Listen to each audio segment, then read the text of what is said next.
السلام علیکم ورحمۃ اللہ وبرکاتہ۔ بسم اللہ الرحمن الرحیم۔ دوستو، ملتان کی ایک جماعت کافی عرصہ پہلے امریکہ گئی۔ کام سے فارغ ہو کر کھانا کھانے کے لیے دسترخوان لگایا۔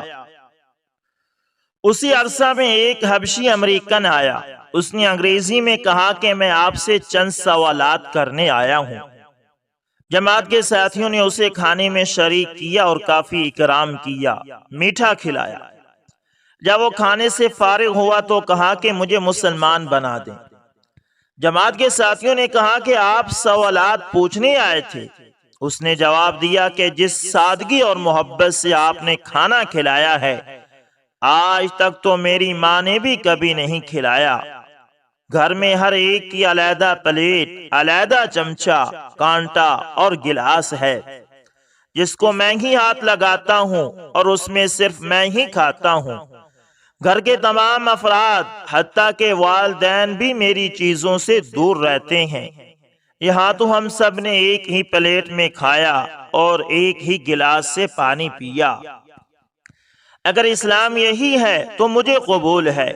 چنانچہ اس نے مسلمان ہو کر جماعت کے ساتھ کچھ وقت لگایا اور بہت خوش تھا کہ اللہ کی ذات نے نبی اکرم صلی اللہ علیہ وسلم کی سنت کی برکت سے ایمان کی دولت سے نوازا۔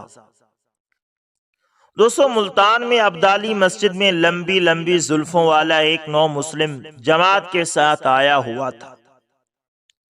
ساتھی اس سے ملتے وہ بہت محبت سے پیش آتا، اور جب لوگ اس سے یہ سوال کرتے کہ آپ اسلام میں کیسے داخل ہوئے تو وہ ناراض ہو جاتا۔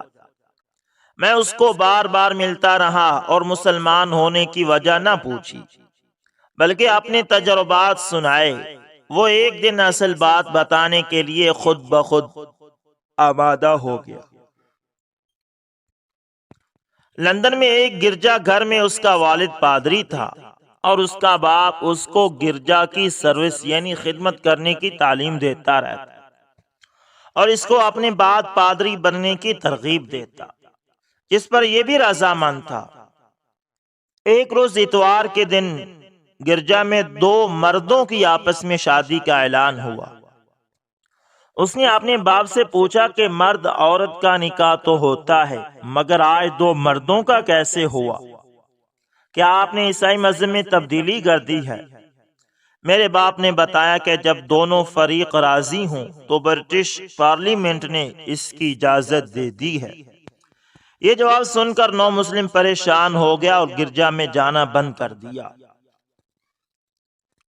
اس کے باپ پادری نے بہت دباؤ ڈالا، مگر کیونکہ اللہ تعالیٰ نے اس کے لیے ہدایت کا فیصلہ کر دیا، اس لیے یہ عیسائیت سے بیزار ہو گیا اور نئے مذہب کی تلاش شروع کر دی۔ وہ نو مسلم کہتا ہے کہ میرے گھر کے قریب ایک مسجد تھی جس میں نے جانا شروع کر دیا۔ وہاں کے لوگوں نے بہت عزت کی اور چند دنوں میں ایک نکاح ہوا جس کو میں نے بہت غور سے دیکھا کہ صرف مرد آئے ہوئے تھے۔ میں نے پوچھا کیا دو مردوں کا آپس میں کبھی نکاح ہوا؟ تو لوگوں نے بتایا کہ اسلام میں یہ حرام ہے۔ چنانچہ اس عمل نے مجھے ہدایت دی اور میں مسلمان ہو گیا، اور جب سے کلمے کی محنت میں لگا ہوں بہت سکون سے ہوں۔ دوستو، لندن کے علاقے کا دھوبی جو پہلے عیسائی تھا، مسلمان ہو کر جماعت کے ساتھ ملتان آیا۔ اللہ اکبر۔ میں اس کے کافی قریب ہوا تو باتوں باتوں میں اس نے اسلام لانے کی وجہ خود بتا دی۔ کیونکہ وہ دھوبی تھا اس لیے اس کے پاس مسلمانوں اور غیر مسلموں کی پینٹیں آیا کرتی تھی۔ دونوں پینٹوں میں اس نے نمایاں فرق پایا۔ مسلمانوں کی پینٹ صاف ہوتی اور غیر مسلموں کی غلاظت سے بھری ہوتی تھی، اور یہ گندی پینٹیں واپس کر دیتا اور ان کو بتاتا کہ مسلمانوں کی پینٹیں کتنی صاف ہیں۔ چنانچہ مسلمانوں سے اس کی وجہ دریافت کی تو مسلمان بتاتے ہیں کہ ہمیں ہمارے نبی کریم صلی اللہ علیہ وسلم نے استنجا کا عمل بتایا ہے جس سے ہم پاک ہو جاتے ہیں۔ دھوبی کہنے لگا کہ ہمارے مذہب میں کوئی ایسی بات نہ تھی اور پادری بھی نہیں جانتے تھے۔ چنانچہ اللہ تعالیٰ نے نبی اکرم صلی اللہ علیہ وسلم کی محبت میرے دل میں ڈال دی کہ مسلمانوں کے نبی نے کتنا مکمل ضابطہ حیات حتیٰ کہ پاک ہونے کا طریقہ بھی بتلایا ہے، جس کی وجہ سے میں مسلمان ہو گیا۔ دوستو، ملتان کی ایک جماعت انگلستان 7 ماہ کے لیے گئی، وہاں مسلمانوں سے ملاقاتیں کی۔ اسی دوران ایک پادری نے ان کو کافی پریشان کیا کہ مسلمان پاک ہونے کے لیے پانی استعمال کرتے ہیں جو ہمارے علاقے میں بہت قیمتی ہے، اور یہ کام تو ٹیشو پیپر سے بھی ہو جاتا ہے، یعنی گندگی، غلاظت، پیشاب کو ٹیشو پیپر سے بھی صاف کیا جا سکتا ہے۔ جماعت والوں نے اس پادری کو سمجھانے کی بہت کوشش کی کہ ٹیشو پیپر سے انسان پاک نہیں ہوتا، اور پانی خود پاک ہے اور پاک کرنے والا ہے۔ اس چیز کو پادری نہیں مان رہا تھا اور جماعت والوں کو مزید تنگ کر رہا تھا۔ چنانچہ جماعت کے ایک ساتھی نے ہمت کی اور اس چیز کا مشاہدہ کرانے کی ٹھان لی۔ اس ساتھی نے گندگی منگوائی، اس میں اپنی انگلی ڈال کر نکال لی اور اس کو کافی دفعہ ٹیشو پیپر سے صاف کیا اور پادری کی ناک کے قریب لے گیا تو پادری نے تسلیم کیا کہ اس سے بو ابھی بھی آتی ہے۔ پھر اس نے دوبارہ اپنی انگلی گندگی میں ڈال کر نکالی اور اس کو پانی سے خوب دھویا اور پادری کی ناک کے قریب لے گیا تو پادری نے خود بتایا کہ اب اس سے بو نہیں آتی۔ اس پر وہ پادری اٹھ کر یہ کہہ کر چلا گیا کہ جو تم کہتے ہو وہی حق ہے۔ اللہ اکبر، اللہ اکبر، وہی حق ہونا ہے، کیونکہ یہ اللہ کے نبی کی سنتے ہیں۔ دوستو، امریکہ میں ایک جماعت جس میں ملتان کے کچھ ساتھی تھے، انہوں نے واپس آ کر ایک عجیب کارگزاری سنائی۔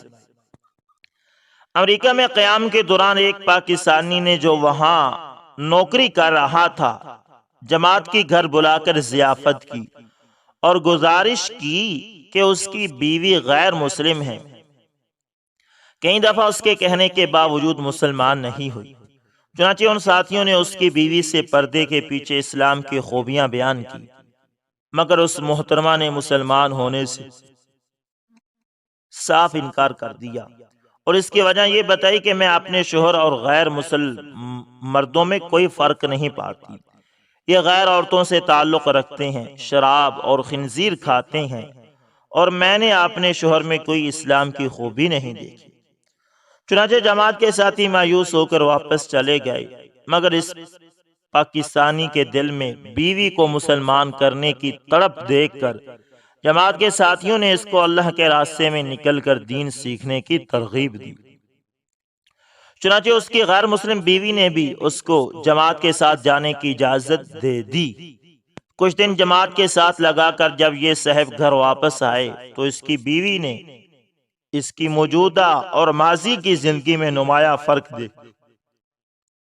پھر اس بی بی نے اپنے خاوند کو بھیج کر جماعت کے ساتھیوں کو اپنے گھر از خود بلایا اور کہا کہ میں مسلمان ہونا چاہتی ہوں۔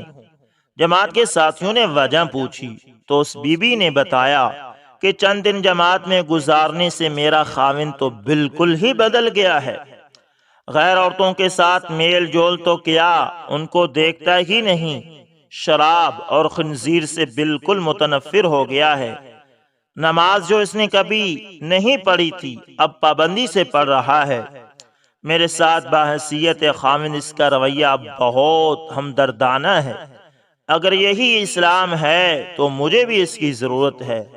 جماعت کے ساتھیوں نے بتایا کہ ہم کوشش کرتے ہیں کہ حضور صلی اللہ علیہ وسلم کے اخلاق اپنے اندر لے آئیں، کیونکہ آپ صلی اللہ علیہ وسلم کے ایک ایک عمل میں اللہ تعالیٰ نے نورانیت رکھی ہے۔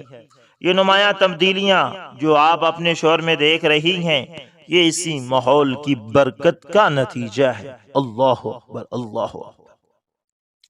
دوستو، سوانح یوسفی میں لکھا ہے کہ ایک جماعت جاپان میں گئی، وہاں کا جو سب سے بڑا پادری تھا اس کے گرجے میں ٹھہری، کیونکہ وہاں گرجا تو اتوار والے دن ہی کھلتے ہیں، باقی دن بند رہتے ہیں۔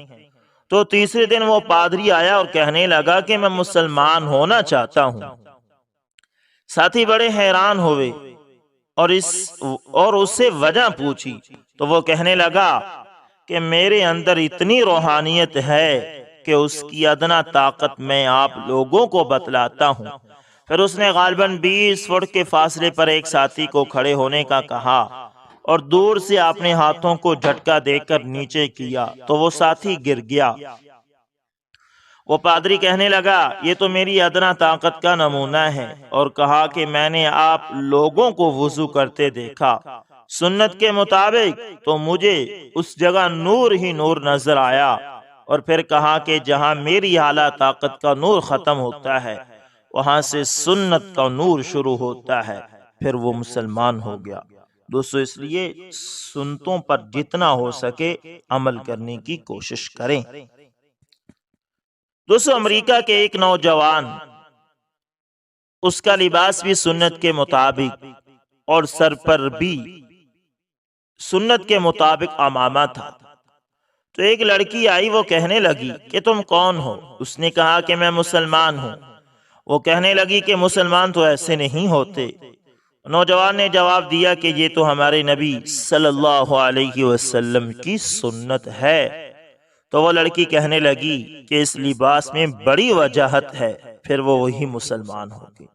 اللہ اکبر! ایک چھوٹی سی سنت اپنانے سے ایک غیر مسلم لڑکی مسلمان ہو گئی، اور آج ہم کتنی سنتوں کا جنازہ نکال رہے ہیں۔ دوستو کوشش کیا کریں جتنا ہو سکے سنتوں پر عمل کریں۔ دوستو گلاسکو میں تبلیغی جماعت گئی تو وہاں ایک ساتھی بیمار ہو گیا۔ وہ 3 دن ہسپتال میں رہا۔ 3 دن مسلسل ایک نرس آتی رہی دیکھ بھال کے لیے۔ تیسرے دن وہ کہنے لگی میں تم سے شادی کرنا چاہتی ہوں۔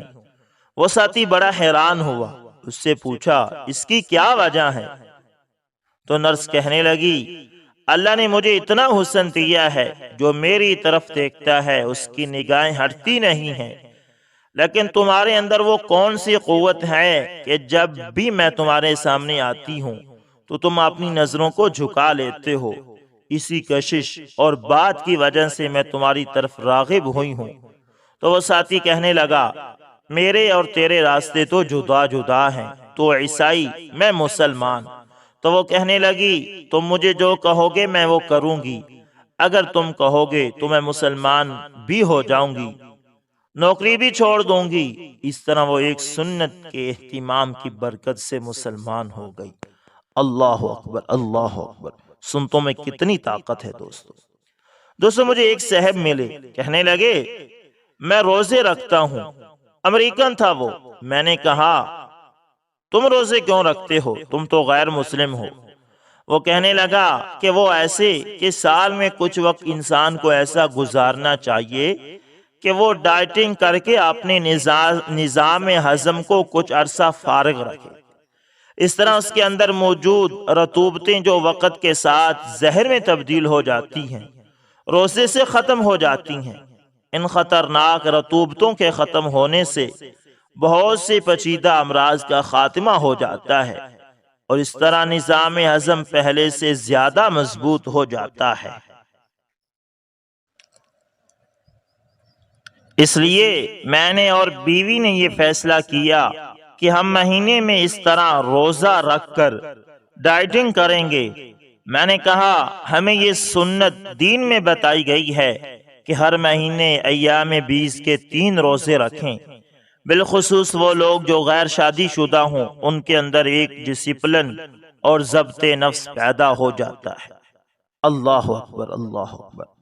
دوستو اسی طرح کچھ لوگ دعوت اللہ کے سلسلے میں 1 سال کے لیے اللہ کے راستے میں گلگت کے پہاڑوں میں بستی بستی اور قریہ قریہ لوگوں کو ملتے ہوئے انہیں دین اور جہد دین کی طرف متوجہ کر رہے تھے کہ ایک عجیب بات پیش آئی۔ وہ حضرات ایک پہاڑی سے دوسری پہاڑی پر جا رہے تھے۔ پہاڑی راستہ انتہائی دشوار گزار تھا۔ نیچے بہت تیز دریا بہہ رہا تھا، جس کے خوفناک تندو تیز لہروں میں گر کر کسی کا زندہ بچنا انتہائی مشکل تھا۔ چلتے چلتے اچانک ایک ساتھی کا پاؤں پھسلا اور وہ نیچے دریا میں جا گرا۔ ساتھی اتنی گہرائی میں گرتے ہوئے اور لہروں میں بہتے ہوئے اپنے ساتھی کو بے بسی سے دیکھتے رہے، اور وہ ان کی آنکھوں سے اوجھل ہو گیا۔ آگے اس کے ساتھ کیا بیتی، وہ بہتے بہتے ایک بڑی چٹان کے ساتھ چمٹ کر اٹک گیا اور حیران و پریشان ہو گیا کہ کیا کروں اور کیسے نکلوں۔ اس نے دیکھا کہ ایک بہت بڑا اژدہا نما کوئی چیز سامنے منہ کھولے اس کے سامنے آ گئی، اور اس کا منہ اتنا بڑا کہ پوری گائے بھی نگل سکے۔ اب تو اس نے موت کا یقین کر لیا اور خوف کے مارے آنکھیں بھینچ لی اور کلمہ پڑھ لیا، لیکن وہ کیا دیکھتا ہے کہ وہ اژدہا نما چیز اس کے قریب پیٹھ سامنے کر کے کھڑا ہو گیا اور زبانی حال سے اپنے اوپر سوار ہونے کی دعوت دینے لگا۔ اس کے دل میں بھی اللہ نے ڈال دیا اور یہ کود کر اس پر سوار ہو گیا۔ وہ تو بہت نرم اور ملائم تھا۔ اس اژدہا نما چیز نے بحر کی طرف رینگنا شروع کر دیا۔ رینگتے رینگتے اسے وہ ایک چٹیل میدان میں لے آیا۔ یہاں لا کر اس نے اسے اتار دیا اور وہاں سے چلا گیا۔ اللہ کا یہ پیارا بندہ اسی عجیب و غریب کشمکش میں تھا کہ اس نے دیکھا کہ ایک جیپ وہاں آئی۔ جیپ میں سوار لوگوں نے اسے بھی اپنے ساتھ سوار کیا اور شہر کے تبلیغی مرکز میں چھوڑ کر چلے گئے، جہاں پر اس کے پہاڑ سے گر کر اللہ کو پیارے ہو جانے کی اطلاع پہنچ چکی تھی۔ جب انہوں نے اسے زندہ سلامت دیکھا تو بہت حیران ہوئے۔ دوستو، یہ واقعہ اگرچہ عجیب و غریب نظر آ رہا ہے لیکن ناقابل یقین نہیں ہے۔ اس سے بھی زیادہ عجیب و غریب واقعات اللہ تعالیٰ کے پیاروں کے ساتھ پیش آتے رہے ہیں اور آتے رہتے ہیں اور آتے رہیں گے، لیکن ایسے واقعات کے بعد مطمئن ہو جانا چاہیے یا نہیں؟ ہرگز نہیں۔ حضرات صحابہ کرام کے ساتھ تو اس سے بھی بڑے بڑے اللہ کی مدد کے واقعات پیش آئے۔ وہ پھر بھی اللہ سے ڈرتے رہے اور نیکیوں میں آگے بڑھتے رہے۔ جہاں کھانے کی ضرورت پیش آئی، اللہ کی طرف سے لگے لگائے دسترخوان اتر آنا۔ سواری کی ضرورت پیش آئی، غیبی سواری کا مہیا ہو جانا۔ کھانا کم ہوا، برکت پیدا ہو جانا۔ جماعت راستہ بھول گئی، پرندوں کے غول کا آگے آنا اور پھر ان کا انسان بن کر راستے کی نشاندہی کر کے غائب ہو جانا۔ اس قسم کے سینکڑوں واقعات، یہ سب اللہ تعالیٰ کی مہربانی اور اس کا فضل اور احسان ہے، لیکن یہ ہمیں مطلوب نہیں ہونا چاہیے، بلکہ ہمارا مطلوب تو اللہ کی مدد کا وہ درجہ ہے جو صحابہ کرام رضوان اللہ علیہم اجمعین کو مطلوب تھا، جس کا ذکر اللہ تعالیٰ نے قرآن مجید میں ان الفاظ میں فرمایا ہے: اذا جاء نصر اللہ والفتح وَرَأَيْتَ النَّاسَ يَدْخُلُونَ فِي دِينِ اللَّهِ أَفْوَاجًا۔ ترجمہ: اے محمد، جب اللہ کی مدد اور مکہ کی فتح ماں اپنے اثار کے آ پہنچے، یعنی واقعی وہ فتح ہو جائے اور اثار جو اس پر متفرع ہونے والے یہ ہیں کہ آپ لوگوں کو اللہ کے دین یعنی اسلام میں جوق در جوق داخل ہوتا ہوا دیکھ لیں۔ جی ہاں، یہ ہے اللہ تعالیٰ کی مدد کا اعلیٰ درجہ کہ اللہ کے بندے اللہ کے دین میں فوج در فوج داخل ہونے لگیں، ملکوں کے ملک، قوموں کی قومیں مذہب اسلام اختیار کرنے لگے۔ آج فلاں امیر مسلمان ہو گیا، اخبار میں خبر چھپے، آج چین، جاپان والے اللہ کی بندگی میں داخل ہو گئے۔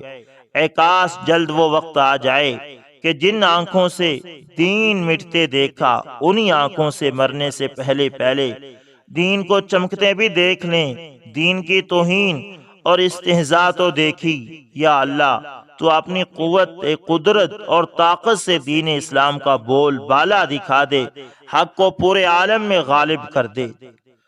دوستو، اسی طرح ایک تبلیغی ساتھی نے یہ واقعہ سنایا ہے کہ جب میں سروس میں تھا تو ایک سرکاری میٹنگ کوئٹہ میں ہوئی جس میں شریک ہوا۔ کوئٹہ میں وابڈا کے چیف سے ملے تو اس نے دین کی محنت کی برکات بتائی۔ اس نے بتایا کہ اس کے پاس پاکستان کا سب سے بڑا تیل کا ذخیرہ ہے جس کا وہ انچارج ہے۔ چوکیدار اس کی رکھوالی کرتے ہیں اور رات کو چوروں کے ساتھ مل کر تیل چوری کرواتے ہیں۔ اس نے پولیس کی مدد لی مگر چوری کنٹرول نہ ہوئی۔ چوکیداروں میں سے ایک نے 4 ماہ کی چھٹی لی اور جماعت میں چلا گیا۔ جب وہ وقت پورا کر کے آیا تو مجھے اطلاع ملی کہ یہ چوکیدار اب چوروں سے نہیں ملتا اور چوتھائی چوری ختم ہو گئی ہے۔ چنانچہ میں نے اسی چوکیدار کو جو 4 ماہ لگا کر آیا تھا اپنے دفتر میں بلایا اور اسے پوچھا کہ تم نے ان 3 چلوں میں کیا کیا؟ اس نے بتایا کہ 4 ماہ تک ہم اللہ تعالی اور اللہ کے رسول صلی اللہ علیہ وسلم کی بات سنتے اور سناتے رہے، جس سے ہمارا اللہ تعالیٰ کی ذات پر یقین مضبوط ہوا اور حضور اقدس صلی اللہ علیہ وسلم کے نورانی طریقوں پر چل کر دونوں جہانوں کی کامیابی کا یقین آیا۔ اب اللہ کا خوف ہر وقت دل میں رہتا ہے، اس لیے چوروں کی بات نہیں مانتا بلکہ ان کو دعوت دیتا ہوں۔ چنانچہ واپٹا کے اس افیسر نے اس چوکیدار کو کہا کہ باری باری تمام چوکیداروں کو اللہ کے راستے میں نکالو۔ اب چاروں چوکیدار وقت لگا چکے ہیں اور چوری بھی ختم ہے، جو برسوں سے ہمارے لیے مسئلہ بنی ہوئی تھی۔ اس کی وجہ ماحول ہے، کیونکہ ان چوکیداروں نے اس ماحول میں جان مال اور وقت لگا کر قربانی کر کے وقت لگایا تو ان کے ایمان و یقین میں ترقی ہو گئی اور چوری جیسی بری عادت سے نجات پا گئے۔ دوستو، حضرت مولانا طارق جمیل صاحب فرماتے ہیں کہ ہم ایک دن ایک کالج کے ہاسٹل میں گشت کر رہے تھے۔ ہم نے ایک دروازہ کھٹکایا، ایک نوجوان لڑکا نکلا۔ ہم نے کہا ہم اپنے مسلمان بھائیوں سے ملنے آئے ہیں، تھوڑی دین کی بات کرنی ہے۔ اس نے کہا کہیے۔ ہم نے اس سے آدھا گھنٹہ بات کی۔ اس نے رونا شروع کر دیا، پھر کہنے لگا آپ کیا چاہتے ہیں؟ میں نے کہا صرف آپ 4 ماہ لگا کر ایمانی زندگی سیکھ لیں۔ اس نے فوراً حامی بھر لی اور کہا میں تیار ہوں۔ یہ کہہ کر بستر باندھا اور 40 دن جماعت میں لگائے۔ بعد میں اس سے میری ملاقات ہوئی، کہنے لگا آپ جانتے ہیں اللہ نے آپ کے ذریعے مجھے کس زندگی سے نکالا؟ پھر کہنے لگا ہمارا لڑکوں کا پورا گینگ ہے جو کہ ڈاکہ ڈالتا ہے، اور ہم نے بھاولپور میں فلاں جگہ چوری کی اور ڈاکے ڈالے۔ جب آپ لوگ آئے اس وقت بھی ہم ایک جگہ ڈاکہ ڈالنے جا رہے تھے۔ آپ نے مجھ پر بہت احسان کیا کہ تبلیغ کے کام سے مجھے جوڑا اور میری زندگی بدل ڈالی۔ مولانا فرماتے ہیں کہ جس وقت میری اس سے ملاقات ہوئی، اس کی داڑھی تھی اور سر پر پگڑی اور کرتا پہنے ہوئے تھا۔ وہ تبلیغ کی بدولت کہاں سے کہاں پہنچ گیا اور لاکھوں لوگوں کے لیے نمونہ ہدایت بن گیا۔ دوستو، بھائی عبد الجبار صاحب سے یہ واقعہ منقول ہے کہ مسعودی قبیلے کے ڈاکو بڑے مشہور تھے اور ان میں ڈاکوؤں کا بہت بڑا گینگ بھی ہے۔ وہاں ایک بڑا ڈاکو جس کی دادا گیری وہاں کافی چلتی تھی، سب اس سے ڈرتے تھے۔ اس نے کئی ڈاکے ڈالے اور کئی قتل کیے۔ تبلیغی جماعت کے ساتھیوں کو فکر ہوئی کہ کس طرح ان ڈاکوؤں کو دعوت دی جائے۔ ساتھی ڈاکوؤں کے علاقے میں پہنچے، وہاں ڈاکوؤں کو گلے لگایا اور ان سے اچھے اخلاق سے پیش آئے۔ ڈاکو پریشان ہو گئے کہ لوگ ہم سے دور بھاگتے ہیں اور یہ ہمیں گلے لگا رہے ہیں۔ ایک بڑے ڈاکو نے آنے کا مقصد پوچھا، جماعت والوں نے دعوت دی، وہ 3 دن کے لیے تیار ہو گیا۔ جب 3 دن جماعت میں لگائے تو مزید 3 چلے کے لیے اللہ کے راستے میں نکل گیا۔ کراچی تشکیل ہوئی، زندگی بھی بدلی، لوگوں کے حقوق کا لین دین بھی سمجھ میں آیا اور چہرے پر سنت نبی صلی اللہ علیہ وسلم سجا کر اپنے علاقے میں واپس پہنچا، اور جن جن پر ظلم کیے تھے اور ان کا مال پر ڈاکہ ڈالا تھا ان سے معافی مانگی اور سارا مال ان کو واپس کیا، اور جن لوگوں کو قتل کیا تھا وہاں گیا اور کہا کہ میں نے فلاں کو قتل کیا۔ اب میری زندگی تبلیغی جماعت والوں کی صحبت سے بدل گئی ہے، میری جان حاضر ہے، آپ جو چاہیں سزا دیں وہ مجھے منظور ہے۔ لیکن اس ڈاکو کو لوگوں نے معاف کر دیا، اور بعد میں گاؤں کے کئی لوگ اور دوسرے ڈاکو تبلیغ کے کام سے جڑ گئے، اور وہ بھی اسلام کے دائی اور محمد صلی اللہ علیہ وسلم کے سچے عاشق بن گئے۔ تو امید کرتا ہوں ویڈیو اچھی لگی ہوگی، پسند ہے تو لائک شیئر کمنٹ لازمی کریں، اور اگر آپ ہمارے چینل ایس انفارمیشن ٹی وی پر نئے ہیں تو اس کو لازمی سبسکرائب کریں اور ساتھ میں بیل کے نشان کو دبانا نہ بھولیے گا تاکہ ہر نئی ویڈیو کا نوٹیفیکیشن آپ لوگوں تک پہنچتا رہے۔ دوستوں، ملتے ہیں کسی نیکسٹ اچھی سی ویڈیو کے اندر، تب تک کے لیے اللہ حافظ، جزاکم اللہ خیر۔